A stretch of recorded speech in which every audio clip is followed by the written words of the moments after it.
Union County, Illinois, Pulaski County, Illinois, southwestern Williamson County, Illinois, southeastern Jackson County, Illinois, Alexander County, Illinois, central Scott County, Missouri, east central Cape Girardeau County, Missouri, east central Stoddard County, Missouri, until 12:45 p.m.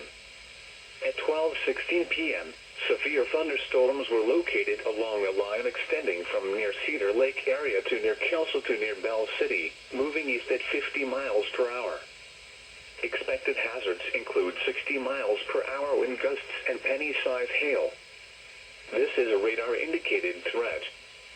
The following impacts are expected. Expect damage to roofs, siding, and trees.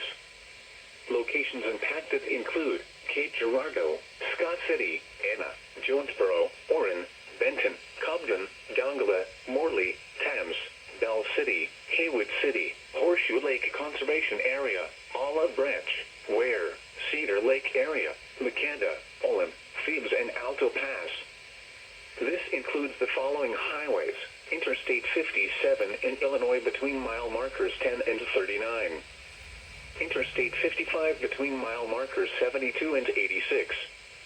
Repeating, a severe thunderstorm warning has been issued until 12:45 p.m. for the following counties: in Missouri, Cape Girardeau, Scott and Stoddard, and the following counties: in Illinois, Alexander, Jackson, Pulaski, Union, and Williamson.